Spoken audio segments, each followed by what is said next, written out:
Hi everyone, I'm Aideen and welcome to Playful Pathways.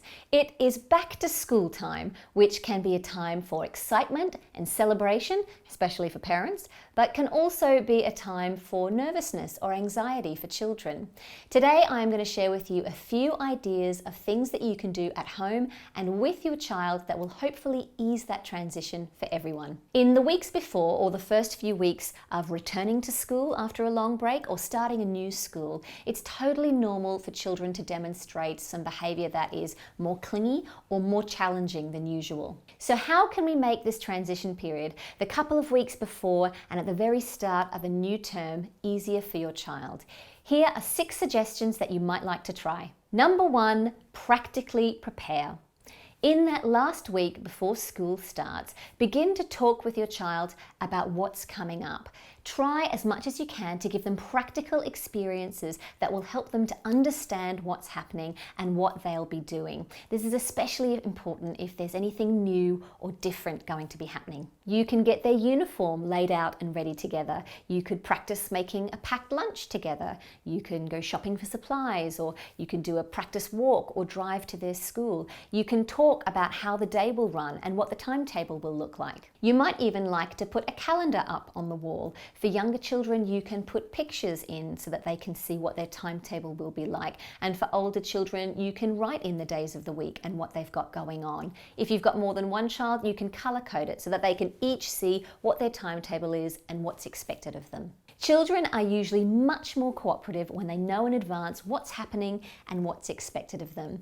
Involving them in this process and giving them some responsibility to get themselves ready or to help out in other ways also really helps to build their independence and their confidence in their own abilities. Number 2, get some rest. Make sure that everyone gets plenty of rest and really good food in that last week of the holidays. Try to resist the temptation to pack in the last few thrilling activities at the very last minute. If the bedtime and waking times have changed during the holidays, then use that last week to gradually shift things back to the term time schedule. Make sure that they're definitely getting at least the recommended number of hours of sleep in those first couple of weeks of the term. You don't want to increase the feelings of emotional sensitivity or increase the chances of difficult behavior just because they're tired. Number 3, listen. This is a really important one. If your child is coming to you and sharing their concerns or their fears, it's because they really want you to understand them and help them. So try not to dismiss or diminish their worries. It's easy to just say, "Oh, you'll be fine," or "Don't worry about that," or "Oh, but you love school."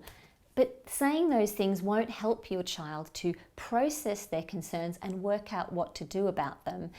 Often, when somebody dismisses our feelings, we actually feel the need to defend them. So don't let yourself get caught in a verbal tennis match. Be aware that sometimes anxieties and worries present as challenging behavior. If you see your child is acting out during this period, this is what it could be about. Big behavior equals big communication of unmet needs or overwhelming feelings. The best way to address this with your child is to show them that you really want to understand them. When you're listening to your child, remember to meet them at their eye level and try and mirror your face and body to theirs. You can empathize and say things like, "Sounds like you're feeling really nervous about going back to school," or "I know, it's hard going back to school after such a long, lovely break. I understand." Number 4, rehearse. This is something that can be especially helpful for younger children. You can play schools. You can let them put their uniform on and get some books out and play at what it will be like at school, because children make sense of their experiences through their play. You could pretend to be the teacher and they're the child, and you can give them some work and then have playtime and then swap so that they get to be the teacher and you can be the child. Anything that you can practice and play at during these first few weeks is going to help them to feel more secure and in control. Number 5, tune in and connect. If you've had lots of nice time together during the holidays and then suddenly they start back to school and you've got very little time together, it can come as a bit of a shock.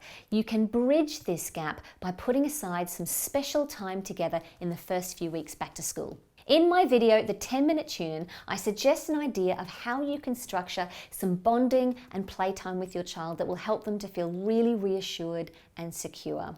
There are also lots of lovely picture books out there about starting school and settling in that you can read together. It can also be really helpful for your child to feel like they're sharing their day with you in some way.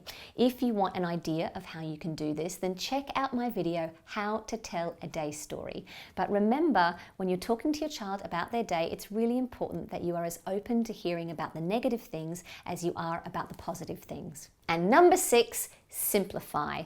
Plan to have a simple timetable for the first couple of weeks back to school. Try not to fill it up with too many commitments or activities. Give yourself and your child a chance to ease your way back into the routine. If you want to organise some playdates to help your child make friends, then make sure you keep these to a minimum and that you let your child choose who they want to have a playdate with.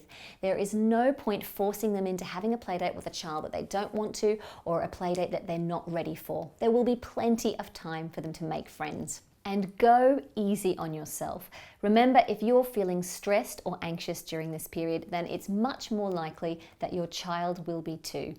Give yourself permission to have picnic dinners or leftovers or say no to those invitations that you're not too keen on. That's it from me today. I hope you find those tips useful. If you'd like to see some more videos that might help you through this transition period, then check these ones out. And if you like them, press subscribe and visit my Patreon page where you can find out about becoming part of the Playful Pathways community. Thanks for watching and hopefully I'll see you soon. Bye.